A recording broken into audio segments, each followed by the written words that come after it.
Ya, kita sampai di segmen ngagetin jebretin ya. Deng gitu.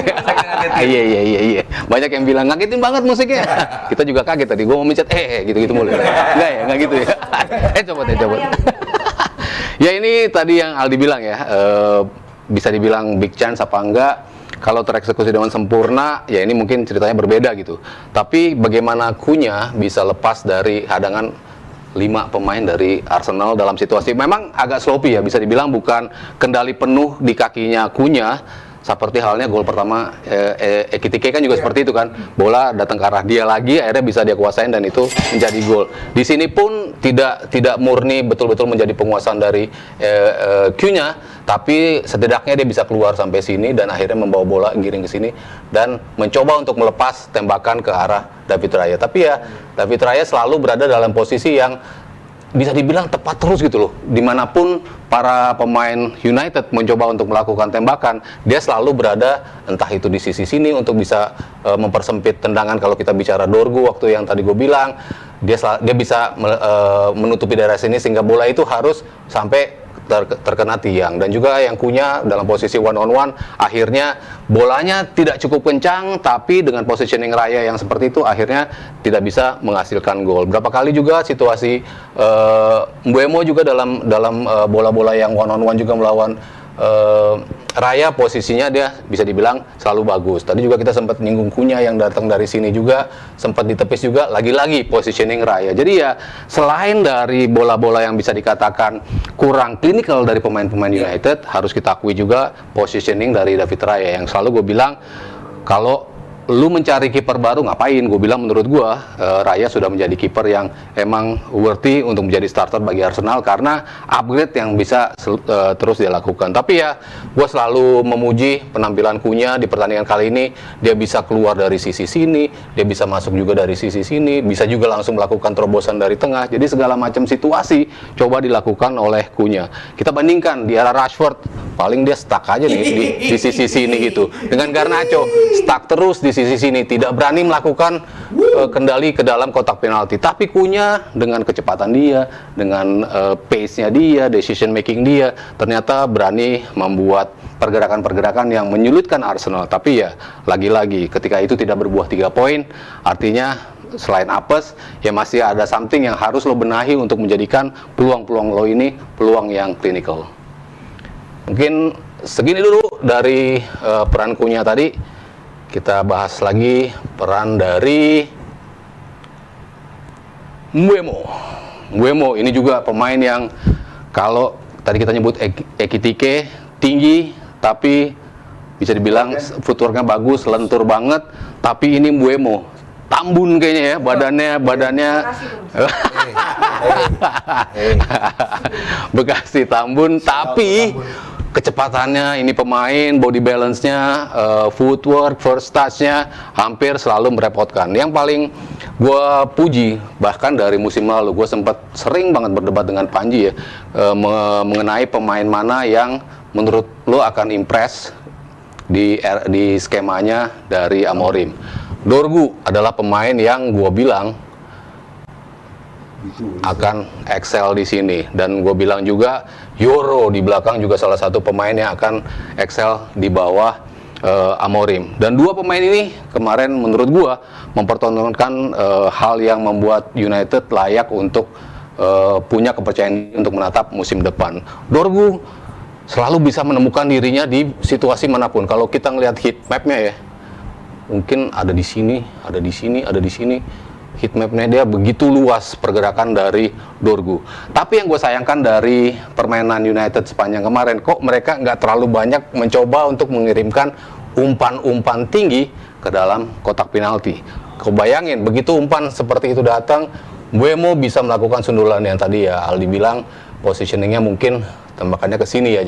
Jadi si Raya lebih mudah lah untuk melakukan sebuah saves gitu. Tapi kan Mbeumo juga melakukan lompatan dengan begitu tepat, melakukan positioning yang begitu tepat. Di depannya ada pemain, tapi dia tetap bisa melakukan shots yang akhirnya ditepis oleh David Raya. Tapi ya, kalau kita bicara scheme, ini pemain mau bergerak dari mana aja bisa, masuk dari sini bisa, mau one on one di sini sama pemain lain, juga menang body juga. Jadi ya lagi-lagi gue bilang United layak menatap musim ini dengan optimisme tinggi based on apa yang mereka lakukan di musim ini. Oke, mungkin segitu dulu tentang tentang ini aja ya. Oke, siap. Oke, terima kasih. Kita akan terus kaget sepanjang musim. Tapi emang ngagetin sih bener di. Emang ngagetin sih.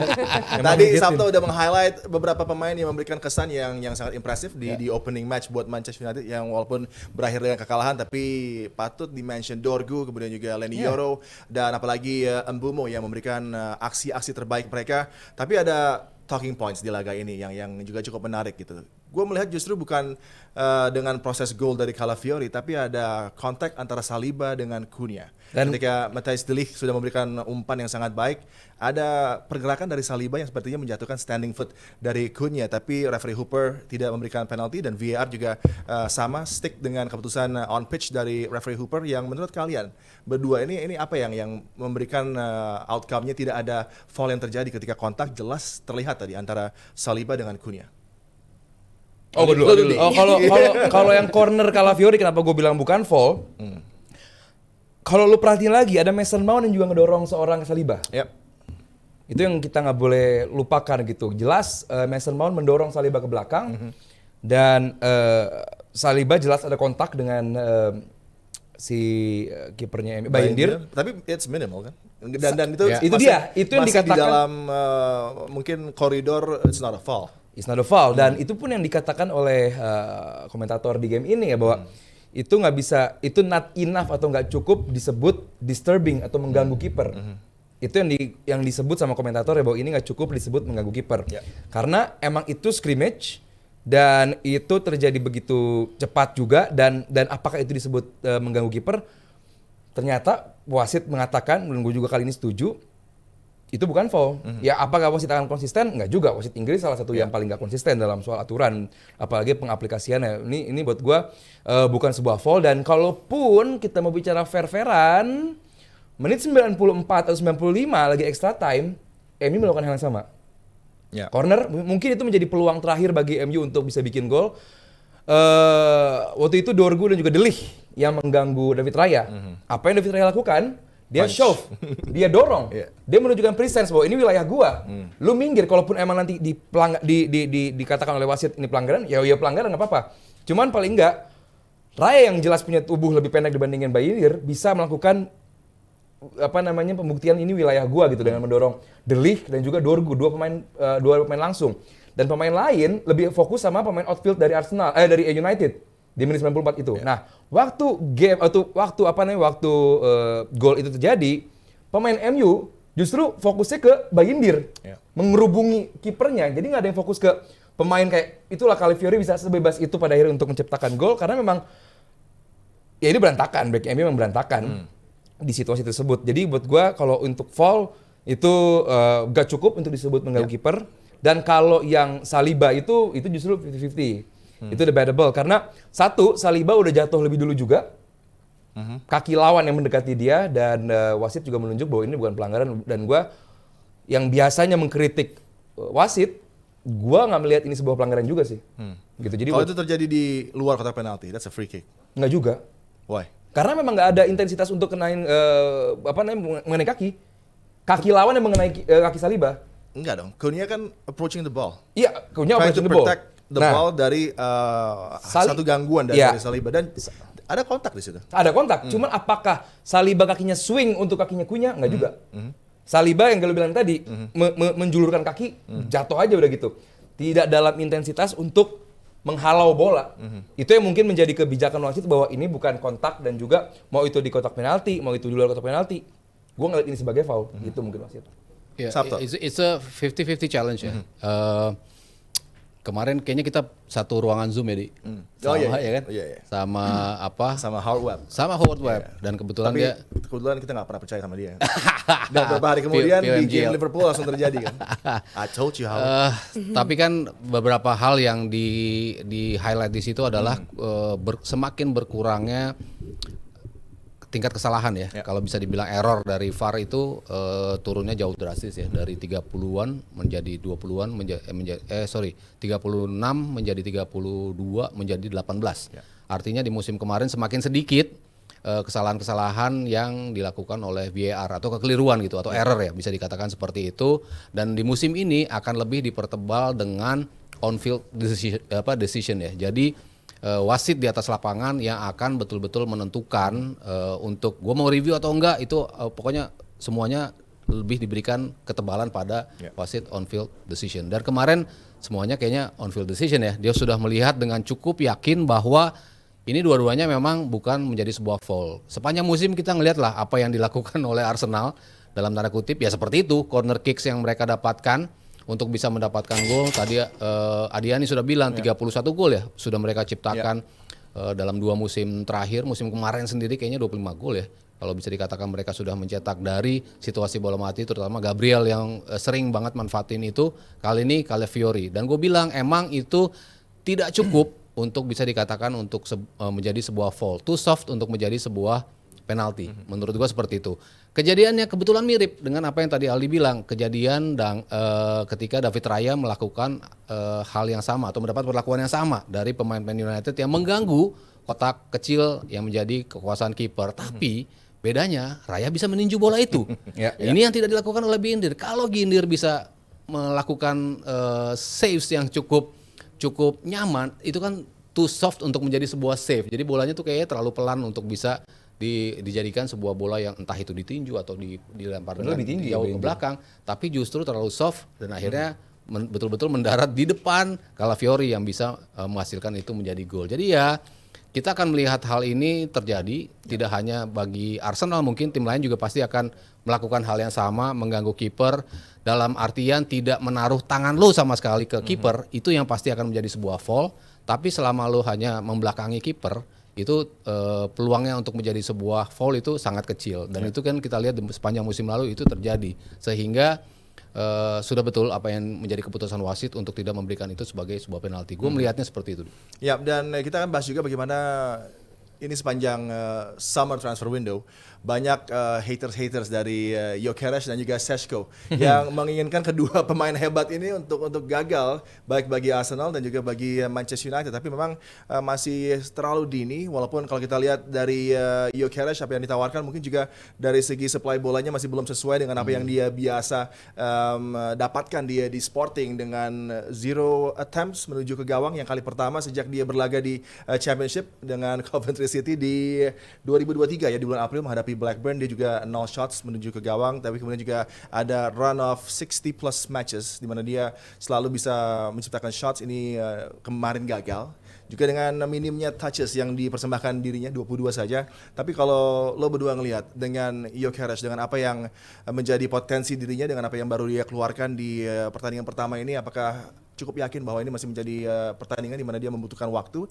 dan nanti progresnya akan terlihat di match ke-5, 6, 7, 8? Ya, kalau gue jelas ini adalah debut yang ingin segera dilupakan oleh Gyökeres ya. Ini bukan debut yang baik, bukan debut yang mendekati baik pun enggak gitu. Cuman paling enggak kayak yang gue bilang tadi, Arsenal coba melakukan hal yang baru, beradaptasi dengan permainan yang mungkin diinginkan oleh Gyökeres. Arteta menginginkan Arsenal lebih cepat dalam transisi menyerang, di mana gue bilang bahwa dengan Odegaard yang piawai dalam kontrol bola, untuk distribusi bola yang lambat tapi efektif, dia bagus. Tapi kalau untuk transisi cepat dengan adanya Martinelli, Odegaard, gue rasa sulit gitu loh. Karena lu tahu lu punya pemain seperti Gyökeres yang bisa fight dengan lawan dengan baik, dia punya kecepatan, tapi justru bola lebih sering diajak ke depan dulu, baru di melakukan final touch, final pass, bahwa itu bukan permainannya si Gyökeres. Biarkan dia fight dengan back lawan gitu. Walaupun fight dengan back lawan di Liga Portugal dengan back lawan di Liga Inggris juga itu sedikit berbeda ya. Dan, walaupun ngalahin Arsenal ya, Sporting. Walaupun dan City juga ya. Dan City juga ya. Iya. Dengan hat-trick Gyökeres. Dua-duanya. Dua jagoan Premier League. Iya, makanya. Jadi hat-trick Gyökeres. Itu dia. Ya, jadi buat gua takes time, tapi ini bukan debut yang mungkin akan diingat oleh Gyökeres karena emang Arsenalnya pun jelek gitu begitu masuk ke final third MU. Ya, gue bilang ini kedua tim kayak lupa caranya punya number 9 gitu ya. Dua-duanya entah itu Šeško, entah itu Gyökeres, dua-duanya kayaknya lupa kalau lo punya striker jangkung yang bisa manfaatin situasi sebetulnya dengan bola-bola lambung gitu. Nah ini nggak dimanfaatin oleh kedua tim. Emang Arsenal butuh adaptasi untuk bisa mengoptimalkan gaya dari Gyökeres itu sendiri. Karena biasanya profilnya Havertz beda ya, profil Beda. Iya. apa strikernya dengan Betul. Gyökeres. Tapi dari sisi gimana dia mencari posisi, gimana dia coba terlibat dalam play, udah mulai kelihatan kok Gyökeres fight-fightnya, tapi memang tidak di dalam kotak, fightnya lebih banyak di luar. Tapi dia selalu bisa memenangi fight-fight itu. Dan ketika hilang bola, dia juga selalu bisa ngejar, mendapatkan bola itu balik, mencoba untuk winning second duel yang segala macamnya itu coba dilakukan oleh Gyökeres. Sesko juga seperti itu gitu. Jadi Sesko lebih nggak kelihatan sih. ya karena waktunya emang Iya 20 menit terlalu 20 menit mepet. cukup lah. Tapi kalau lo bilang Gyökeres jelek, apa kabar Odegaard kemarin? Jelek juga. Iya makanya udah berapa musim dia bermain di situ, tapi di game kemarin Hancur. Declan Rice lah, siapa sih yang bagus dari Arsenal kemarin kan? Kalau lo cuman highlight Gyökeres, yang menurut gue itu nggak fair. Kan Gitu. ditanya Gyökeres tadi, jadi gue jawab Gyökeres. Iya makanya gue bilang semua pemain Arsenal Underperforming. Even gitu. with our worst performance Iya, aja masih menang. Jadi Gyökeres menurut gua nggak jelek-jelek amat gitu. Memang standarnya seperti itu udah mulai kelihatan gitu dengan gaya bermain Arsenal. Dia coba untuk keep up dengan gaya bermain Arsenal seperti apa. Tapi nanti tergantung lawan yang berbeda, mungkin positioning dia akan sedikit berbeda. Ya. Itu yang akan mungkin diubah oleh Mikel Arteta. Dan itu yang gua harapkan akan muncul dari Gyökeres. Ya, dan Sesko masuk ke Manchester United dengan pressure bahwa hampir bahkan 12 tahun lebih nggak ada striker Man United yang golnya bisa 20 plus. Terakhir Robin van Persie. Ini adalah satu keadaan di mana Sesko harus terima itu, dan kalau kita lihat dari on the basis of his performance kemarin, masih belum kita melihat Sesko yang mungkin begitu unggul dari segi kecepatan dan intelijensinya dia untuk mencuri space di kotak penalti, terutama ketika dia tampil untuk Leipzig. Oh ya, tapi terlalu cepat juga ya dia kalau kita pengen menilai Sesko ya. Dia pemain yang bagus, luar biasa, bahkan di umur dia 22 tahun. Cuman terlalu cepat juga kalau kita to be fair untuk menilai seorang Sesko. Gue yakin dia akan sukses bersama United karena lini depan MU sekarang lebih bagus, jauh lebih bagus dibanding musim lalu. Walaupun gue sih yakinnya bahwa pundi-pundi gol MU nggak datang dari seorang Sesko, tapi justru dari arah Cunha atau Mbeumo. Itu yang gue yakini, walaupun Sesko pemain yang sangat-sangat bagus dan terlalu early kalau bagi gue menjudge dia di game menghadapi Arsenal kemarin. Yang dia masuk, Arsenal udah dalam mode bertahan dalam tanda kutip, kesulitan sekali Sesko untuk paling nggak run in di kotak penalti karena memang dipaksa untuk ya udah lu sejajar dengan back lawan gitu. Itu yang membuat Sesko nggak punya space. Sesko juga sama seperti Gyökeres di Leipzig, dia pemain yang sangat amat piawai untuk fight dengan space, punya kecepatan, terus juga dengan tingginya yang sangat menjulang, dia punya kontribusi untuk duel udara, tapi kemarin juga nggak kelihatan. Ya, it's a debut yang bukan yang terbaik, cuman gue rasa baik Gyökeres dan juga Sesko keduanya akan excel musim ini di tim masing-masing. Iya, dan mungkin hal juga bagi kedua pelatih ya, bagaimana Mikel memilih starting lineup di posisi wingback dengan tidak menampilkan mungkin Timber dan Luis Kelly juga mengejutkan. Kemudian bagaimana Amorim mengganti lapangan tengahnya, memasukkan Ugarte yang menjadi malapetaka. Kalau menurut gue sih mungkin Kobbie Mainoo ada di atas lah sebenarnya dari pilihan di bench untuk dimasukkan di babak kedua ketimbang Ugarte. Oke, tapi yang gue penasaran Nadia, ini gue pengen tanya sama mereka berdua. Menurut mereka kira-kira siapa yang akan mengakhiri musim dengan gol terbanyak, Gyökeres atau Sesko? Mas Aryo. Aku manggilnya Mas Aryo, dia Sato. Mestinya lu manggilnya Mas Rajasa biar lengkap namanya. Mas Raj. Hey Raj. Mana Mas Rajasa? Gyökeres, kalau gue tadi sempat ditanya juga nih sama Gary kan, gue bilang Gyökeres definitely bakal menjadi top scorernya Arsenal menurut gue. Tapi kalau di compare sama Sesko, mungkin Sesko yang akan mencetak gol lebih banyak ya dibandingkan Sesko jadinya? Gyökeres. Mungkin seperti itu. Beda 1 gol doang sih. Kalau Aldi, beda 1 gol doang. Kalau sampai Gyökeres jumlah golnya di bawah Sesko, Maka Aldi akan serendah itukah Gyökeres musim ini? Sesko akan sukses di MU, cuman bukan berarti 20 gol. Itu akan sangat luar biasa bagi Sesko kalau bisa bikin 20 gol musim ini. Jadi gue bilang lebih banyak golnya Gyökeres karena di game week pertama udah kelihatan bahwa yang coba dilakukan oleh Arsenal adalah menciptakan situasi bahwa Gyökeres lah yang menjadi finisher. Tapi kalau di MU, kayak yang tadi Mas Ado bilang, kenapa nggak ada kontribusi bola, run in? Karena yang main itu benar-benar Mbeumo dan juga Cunha. Itu yang gue rasa akan menjadi top scorer di MU, dua nama itu. Instead of Sesko. Dia bikin gol pasti, dia pemain yang hebat. Cuman kalau disebut top scorer MU gue rasa 2 nama yang tadi gue sebut, tapi kalau disebut siapa yang lebih banyak, Sesko atau Gyökeres? Gyökeres lah. Oke, Aldi jawab Gyökeres, sementara Mas Aryo bilang Sesko. Nanti kita lihat ya. Nah, akan apa nanti di nggak ya? Kalau sampai salah nggak ya? Sampai Gyökeres di bawah Sesko ya golnya. Janganlah. Oke, nih sebenarnya dia nih kita masih banyak banget saweran ya, Iya. tapi karena waktunya tidak memungkinkan, Sudah habis jadi ya. gue mau bilang terima kasih banyak untuk JM Team yang udah nyawer dari Muhlis Rp50.000, ada lagi dari Bimo tadi, dari Tio Rp25.000, Johandi Rp25.000, dan dari Tommy Rp25.000, ada lagi Doni Rp25.000, dan Gunner Steel Aidai Wih, nggak mau kalah sama Rp25.000. Pelestilaida ini. Iya, Adi Jangan sama orangnya. Rp25.000, Denny Rp25.000. Terima kasih banyak ya untuk JM Team yang udah nyawer. Maaf banget kita belum bisa bacain sekarang karena waktunya sudah habis, ya nggak ada waktu lagi. Jangan lupa setelah ini akan ada live reaction. Jadi langsung lanjut live reaction setelah ini. Terima kasih JM Team.